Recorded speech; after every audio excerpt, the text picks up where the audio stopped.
जब भारत आजाद हुआ तो उत्तर प्रदेश में 14% मुसलमान था। आज कितना है? 20%। अपने आप ऑफिशियली बोलते हैं 18 कुछ प्रतिशत। अब इस डाटा में किसी को बहस की गुंजाइश तो है नहीं।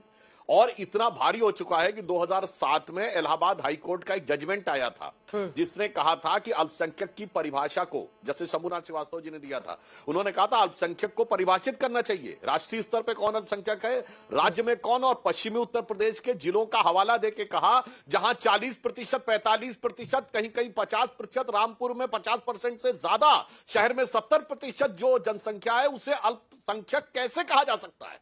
ये ठीक है कि बाद में उस समय कांग्रेस की सरकार थी तो वो सुप्रीम कोर्ट गए और उस चीज के ऊपर स्टे लगवा दिया, स्टे हो गया, वो एक अलग बात थी।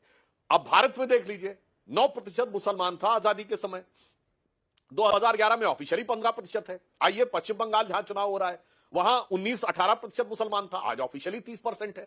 अब इसके बाद भी किसी को दिखाई ना पड़ रहा हो तो जानते हैं किसको दिखाई नहीं पड़ता अंजना जी?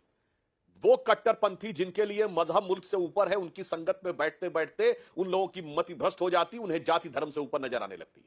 और हश्र क्या होता है ये भी अच्छी तरीके से समझे। फिर मैं कह रहा हूं, जो कहते हैं मजहब मुल्क से ऊपर है, उनकी संगत में बैठने वालों को जाति धर्म से ऊपर नजर आने लगती है। और उसके बाद का परिणाम क्या होता है ये अपनी आंखों से देखना चाहिए कि जिस इलाके में, यही उत्तर प्रदेश है, मैं याद दिलाना चाहता हूं, कांग्रेस और समाजवादी पार्टी ये 100 साल पुरानी गलती दोहरा रहे हैं। 1916 में लखनऊ कांग्रेस अधिवेशन में मुसलमानों के लिए सेपरेट इलेक्टेड की मांग स्वीकार कर ली गई थी और वही इलाके बाद में जो पाकिस्तान बने और यही लखनऊ है। 1946 के चुनाव में कांग्रेस ने कितनी चिरौरी की, उसने मुस्लिम परस्ती के आगे कितने घुटने टेके। 1913 में वक्फ बोर्ड एक्ट माना, 1916 में उन्होंने सेपरेट इलेक्टेड मान लिए, उन्होंने सोचा शायद अब शांति हो जाएगी। फिर खलीफत का समर्थन किया 1920 में, सोचा शायद अब शांति हो जाएगी। फिर जिन्ना ने कहा महात्मा गांधी को महात्मा नहीं बोलेंगे, चल भाई वो भी मान लिया, शायद अब शांति हो जाएगी। फिर वंदे मातरम नहीं बोलेंगे, शायद अब शांति हो जाएगी, मगर नहीं हुई।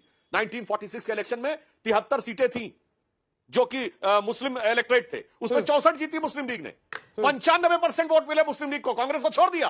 तो बहुत साफ है जिन्ना आधुनिक अवतार हैं कि आधुनिक अवतार हैं ओवैसी। और अब वो तो कहने लगे कब तक हम दरी बिछाएंगे, अब दरी खींचेंगे नीचे से। उन्होंने बिहार में कहा कि भाई जब मुकेश सहनी जी को डिप्टी सीएम बनाया गया तो उन्होंने क्या कहा, यदि 2.5% समाज, बल्ला समाज 2.5% है, उसका डिप्टी सीएम बनेगा तो जिस 20% के दम पे आप पूरी राजनीति कर रहे हो उसका क्यों नहीं बनेगा। यही सवाल यहां पे उठेगा।